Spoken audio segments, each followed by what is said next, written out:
नमस्कार दोस्तों, ये करंट अफेयर की पहली क्लास है। इसमें पहला क्वेश्चन देखते हैं हम। इसका पहला क्वेश्चन है, इसमें सबसे पहले 6 क्वेश्चन दिए गए हैं और आने वाले समय में क्वेश्चनों की संख्या भी बढ़ेगी। 6 क्वेश्चन के बाद इसका एक्सप्लेन 1 बाय 1 करके दिया गया है और कुछ एक्स्ट्रा पॉइंट भी बताए गए हैं। पहले क्वेश्चन देखेंगे, उसके बाद इसका एक्सप्लेन देखेंगे, जिससे कि एक ही वीडियो में आप 2 बार रिवीजन कर सके। तो शुरू करते हैं।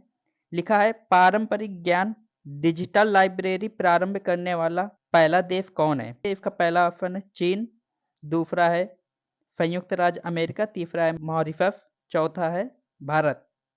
बताइए इसमें कौन सा ऑप्शन सही है? इसका सही ऑप्शन भारत है। भारत में पारंपरिक ज्ञान डिजिटल लाइब्रेरी प्रारंभ किया गया है। दूसरा क्वेश्चन है, हाल ही में यूनेस्को की विश्व धरोहर सूची में भारत का कौन सा स्थान शामिल किया गया है? पहला दिया है शिवपुरी किला, दूसरा है खंडेरी किला, तीसरा है जिंजी किला, चौथा है मराठा सैन्य परिदृश्य। बताइए इसमें कौन सा ऑप्शन सही है? इसका ऑप्शन मराठा सैन्य परिदृश्य सही है। अगला तीसरा क्वेश्चन है, राष्ट्रीय मानवाधिकार आयोग द्वारा आयोजित भारत का प्रतिष्ठित 4 सप्ताह का ग्रीष्मकालीन प्रशिक्षण कार्यक्रम कहाँ पर संपन्न हुआ? पहला ऑप्शन है चेन्नई, दूसरा ऑप्शन है लखनऊ में, तीसरा ऑप्शन है बम्बई, चौथा ऑप्शन है नई दिल्ली। तो बताइए इसमें कौन सा ऑप्शन सही है? इसका ऑप्शन सही है नई दिल्ली। नई दिल्ली में राष्ट्रीय मानवाधिकार आयोग द्वारा 4 सप्ताह का ग्रीष्मकालीन प्रशिक्षण कार्यक्रम संपन्न हुआ है। अगला है चौथा क्वेश्चन, बीआरटी टाइगर रिजर्व किस राज्य में है? ऑप्शन है पहला मध्य प्रदेश, दूसरा कर्नाटक, तीसरा उत्तराखंड और चौथा गुजरात। बताइए इसमें कौन सा ऑप्शन सही है? इसका सही ऑप्शन कर्नाटक है। ये टाइगर रिजर्व इसलिए लिए गए हैं क्योंकि करंट में अभी इसका जिक्र हुआ है। अगला पांचवा क्वेश्चन है, शंघाई सहयोग संगठन मीन्स एससीओ के विदेश मंत्रियों की बैठक कहाँ होने वाली है? पहला ऑप्शन है बिश्केक, दूसरा ऑप्शन पेरिस, तीसरा तियानजिन, चौथा दुशांबे। बताइए इसमें कौन सा ऑप्शन सही है? इसका सही ऑप्शन तियानजिन है। तियानजिन में शंघाई सहयोग संगठन के विदेश मंत्रियों की बैठक होने वाली है, जिसमें हमारे भारत के विदेश मंत्री मिस्टर एस जयशंकर भी इसमें भाग लेने वाले हैं। अगला क्वेश्चन है, वोला झील किस राज्य में है? इसका ऑप्शन है पहला हिमाचल प्रदेश, दूसरा जम्मू कश्मीर, तीसरा हरियाणा और चौथा उड़ीसा। बताइए इसमें कौन सा ऑप्शन सही है? इसका सही ऑप्शन जम्मू कश्मीर है। जम्मू कश्मीर में वोला झील है। अब आते हैं इसमें एक एक करके एक्सप्लेन कर रहे हैं। हमने पहले क्वेश्चन में बताया था कि पारंपरिक ज्ञान डिजिटल लाइब्रेरी प्रारंभ करने वाला देश भारत है। उसी में और पॉइंट है कि आयुष क्षेत्र का आर्थिक विकास में योगदान भारत का 43.4 बिलियन अमेरिकी डॉलर है। भारत की जीडीपी में 1% से बढ़कर 1.5% इसका योगदान हो गया है, जिसे 2019 तक 5% तक पहुंचाना है। वहीं हमने दूसरे क्वेश्चन में बताया था कि यूनेस्को की विश्व धरोहर सूची में भारत का कौन सा नया स्थल शामिल किया गया है? तो बताया था कि मराठा सैन्य परिदृश्य है। अब इसमें बताते हैं कि इसमें कुल 12 किले शामिल हैं, जिसमें 11 महाराष्ट्र में है और एक तमिलनाडु में स्थित है।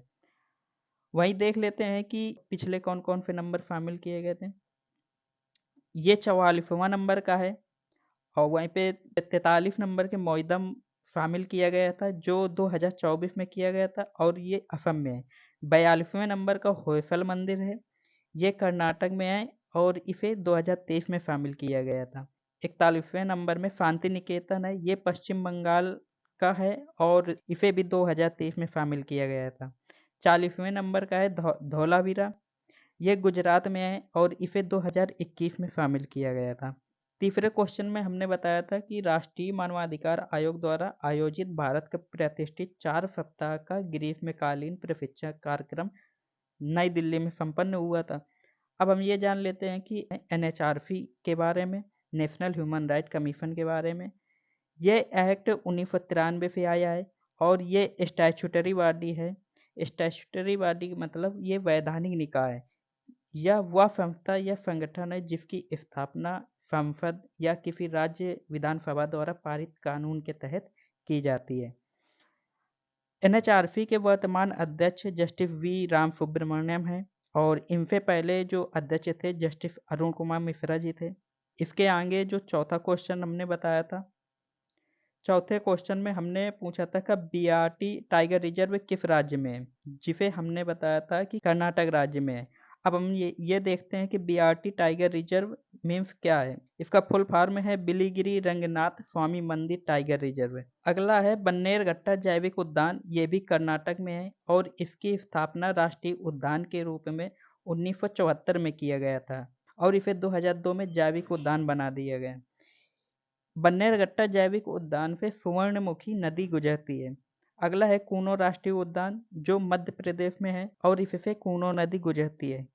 कूनो नदी चंबल नदी की सहायक नदी है। अगला क्वेश्चन हमने 5वें में पूछा था, शंघाई सहयोग संगठन के विदेश मंत्रियों की बैठक कहाँ होने वाली है, जो तियानजिन में होने वाली है।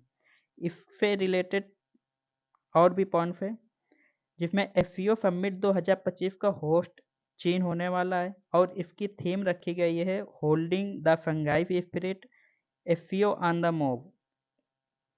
यही एससीओ समिट 2024 का होस्ट पाकिस्तान था और एससीओ समिट 2023 का होस्ट भारत था। एससीओ की स्थापना 26 अप्रैल 1996 को शंघाई 5 के रूप में हुई थी और इसके सदस्य हैं चीन, भारत, रूस, Iran, Kazakhstan, Uzbekistan, Kyrgyzstan, Tajikistan, Pakistan, Belarus.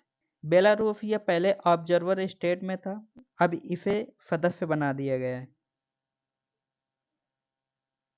वहीं छठे नंबर का क्वेश्चन था कि वूला झील किस राज्य में है और ये जम्मू कश्मीर में है। इससे रिलेटेड अगले पॉइंट्स हैं, भारत की सबसे बड़ी मीठे पानी की झील वूला झील है और यह एशिया की दूसरी सबसे बड़ी ताजे पानी की झील है। और इसी में देख लेते हैं कि एशिया की सबसे बड़ी ताजे पानी की झील क्या है, वो है बैकाल झील। बैकाल झील को अगर देखें तो ये रूस में है और ये आयतन की दृष्टि से दुनिया की सबसे बड़ी ताजे पानी की झील है। इसी के आगे हम देख लेते हैं कि एशिया की सबसे बड़ी खारे पानी की झील कौन है, वो है चिल्का झील। ये चिल्का झील भारत के ओडिशा राज्य में स्थित है और यह चिल्का झील एशिया की सबसे बड़ी खारे पानी की लैगून झील है और दुनिया की सबसे बड़ी तटीय लैगून लेक है। इसे बार बार आप रिवीजन कर लीजिए और हमारे चैनल को सब्सक्राइब कीजिए, वीडियो को लाइक एंड शेयर कर दीजिए।